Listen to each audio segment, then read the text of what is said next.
Saudara-saudara yang dikasihi dan diberkati Tuhan, puji Tuhan karena di hari ini kita masih diberikan lagi kesehatan, kekuatan oleh Tuhan. Oleh karena itu, kita akan belajar bersama firman Tuhan di hari yang baru ini. Namun sebelumnya, marilah kita berdoa. Ya Tuhan Allah Bapa, terima kasih banyak untuk segala anugerah-Mu dalam kehidupan kami, sehingga kami boleh ada sampai sekarang semua karena anugerah Tuhan. Dan di saat ini kami akan belajar tentang firman-Mu, mampukan kami untuk memahaminya supaya kami juga dapat melakukannya. Dalam nama Tuhan Yesus kami berdoa. Amin. Saudara-saudara, mari kita membaca bersama firman Tuhan dalam kitab Kejadian 21 ayat 9 sampai ayatnya yang ke-10. Pada waktu itu Sarah melihat bahwa anak yang dilahirkan Hagar, perempuan Mesir itu bagi Abraham, sedang main dengan Ishak anaknya sendiri. Berkatalah Sarah kepada Abraham, "Usirlah hamba perempuan itu beserta anaknya, sebab anak hamba ini tidak akan menjadi ahli waris bersama-sama dengan anakku Ishak." Saudara-saudara, ada sebuah ungkapan yang mengatakan seperti ini, jangan pernah menertawakan atau mengejek kehidupan orang lain karena kita tidak tahu apa yang akan terjadi dalam kehidupan kita setelah kita melakukannya. Ungkapan ini sangat cocok dengan keadaan Ismail dalam pembacaan ini. Sebelum kita menyelidiki lebih lanjut, perlu diketahui bahwa Ismail ini sudah hidup kurang lebih 16 tahun bersama dengan Sarah dan juga Abraham. Ya, bisa dikatakan dia telah dianggap anak sendiri. Karena pada zaman kuno, saudara, anak seorang hamba akan dianggap anak sendiri dan dikasihi seperti anak sendiri. Namun kisah ini tiba-tiba menjadi ironi di mana ketika Ismail salah memperlakukan Ishak yang seharusnya menjadi anak atau ahli waris daripada Abraham.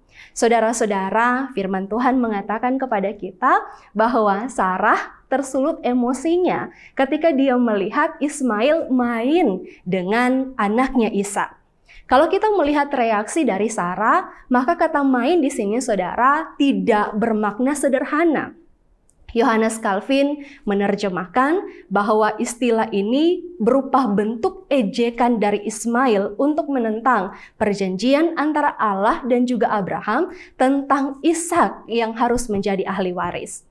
Mengapa? Karena kalau kita lihat keadaan Ismail saat itu, ia lahir terlebih dahulu menjadi seorang anak sulung yang mungkin saja dia berpikir bahwa seharusnya dia juga punya peluang menjadi ahli waris.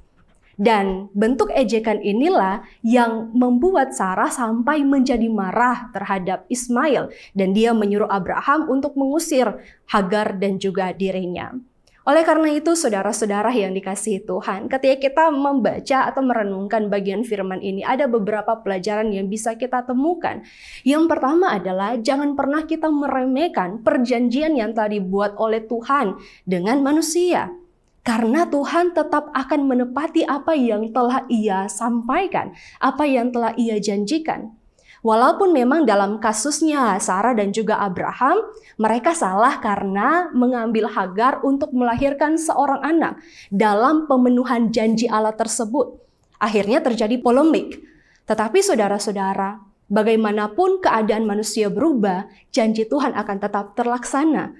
Oleh karena itu, jangan kita pernah meremehkan ketika Tuhan menjanjikan sesuatu kepada seseorang, maka pastilah Tuhan akan menepatinya untuk menjadikan segala sesuatu rencananya seperti apa yang Ia pikirkan. Oleh karena itu, saudara-saudara, belajar dari Ismail, marilah kita untuk menghargai, untuk menghormati setiap perjanjian yang telah Tuhan lakukan dengan seseorang. Sehingga hidup kita pun akan menerima janji yang sama yang Tuhan siapkan untuk masing-masing pribadi kita. Tuhan Yesus memberkati kita, saudara-saudara, memberkati firman-Nya di saat ini. Amin. Mari kita satu dalam doa, kita berdoa. Ya Tuhan Allah, terima kasih banyak karena di saat ini kami boleh belajar tentang kebenaran firman-Mu, di mana kami banyak belajar lewat kejadian atau kisah dari Ismail, yang pada waktu dikisahkan ini, ia mulai menentang akan perjanjian yang dibuat oleh Abraham dan juga Allah. Sehingga ada beberapa pelajaran yang kami ambil untuk tidak menyepelekan segala sesuatu yang Tuhan janjikan atas hidup seseorang, agar hidup kami juga tidak menjadi batu sandungan. Biarlah kiranya apa yang telah Tuhan tetapkan menjadi berkat seseorang selalu kami hargai dan kami hormati. Tidak menaruh iri, tidak juga menaruh dengki. Karena kami yakin setiap orang dipelihara Tuhan dengan cara Tuhan, dengan cara yang sempurna yang Tuhan siapkan. Oleh karena itu, mampukan hidup kami ini agar selalu menyadari betapa besar kasih Tuhan untuk semua orang, dan kami dapat menjadi pribadi yang pun tumbuh menjadi berkat kemanapun kami pergi dan melangkah. Maka dalam nama Tuhan Yesus kami bawa doa ini sambil mengucap syukur. Amin. Ya Tuhan, tiap jam ku memerlukan-Mu. Engkaulah yang memberi sejahtera.